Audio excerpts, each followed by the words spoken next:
Essuula y'e19. Omugugu gwa Misiri. Laba, Mukama yeebagadde ku kiro ekiyita amangu n'ajja mu Misiri, n'ebifaananyi eby'e Misiri birinyeenyezebwa mu maaso ge. Omutima gwa Misiri gulisaanuuka mu yo wakati. Era ndirwanya Abamisiri n'Abamisiri, era balirwana buli muntu ne muganda we, na buli muntu ne muliraanwa we, ekibuga n'ekibuga, obwakabaka n'obwakabaka. N'omwoyo gwa Misiri guliggwaamu wakati mu yo, nange nditta okuteesa kwayo, era baliragulwa eri ebifaananyi, n'eri abasamize, n'eri abo abaliko emizimu, n'eri abalogo.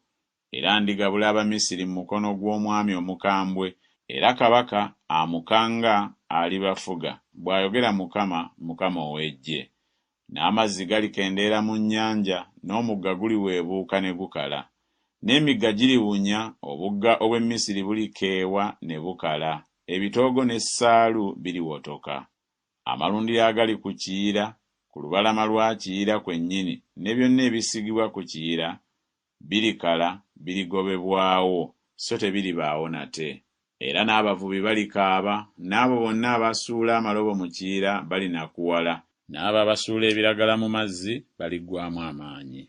Era nate abo abakola omulimu ogw'obugoogwa obusunsule, n'abo abaluka engoye enjeru balikwatibwa ensonyi, n'empagi zaayo zirimenyekamenyeka, abo bonna abakolera empeera balinakuwala mu myoyo. Abakulu ab'e Zowani basiruwalidde ddala, okuteesa kw'abateesa ba Falaawo abakiza amagezi kufuuse ng'okw'ensolo. Mugamba mutya Falaawo nti, ndi mwana w'abagezi, omwana w'abassekabaka ab'edda. Kale nno abasajja bo ab'amagezi bali ludda wa? Era bakubuulire kaakano, era bategeere Mukama ow'Eggye ky'ateesezza ku Misiri. Abakulu ab'e Zowani basiruwadde, abakulu ab'e Noofu balimbiddwa, ejjinja ery'oku nsonda ery'ebika byayo, abo be bakyamizza Misiri. Mukama atadde omwoyo ogw'obambaavu wakati mu yo, era bakyamizza Misiri mu buli mulimu gwayo, ng'omutamiivu atagatta ng'asesema. So tewaliba mulimu gwonna gwa Misiri oguyinzika okukolebwa omutwe oba omukira, olusansa oba kitoogo.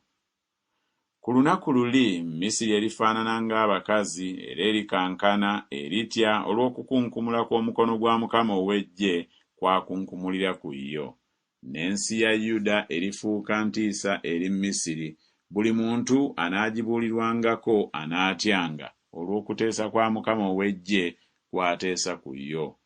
Ku lunaku luli waliba ebibuga 5 mu nsi y'e Misiri ebyogera olulimi lwa Kanani, ne birayirira Mukama ow'Eggye, ekimu kiriyitibwa nti kibuga kya kuzikirira. Ku lunaku luli waliba ekyoto eri Mukama wakati mu nsi y'e Misiri, n'empagi eriba ku nsalo yaayo eri Mukama.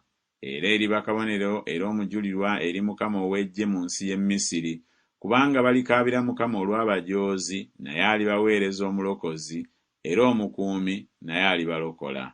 Era Mukama alimanyibwa mu Misiri, n'Abamisiri balimanya Mukama ku lunaku luli. Weewaawo balisinza n'essaddaaka n'ekitone, era balyeyama obweyamo eri Mukama, era balibutuukiriza.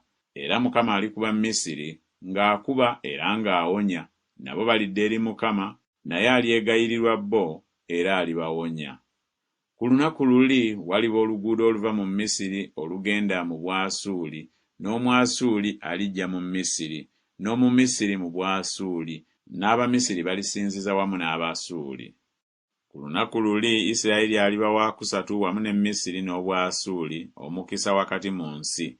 Kubanga Mukama ow'Eggye abawadde omukisa, ng'ayogera nti, baweebwe omukisa Misiri abantu bange, n'Obwasuuli omulimu gw'emikono gyange, ne Isirayiri obusika bwange.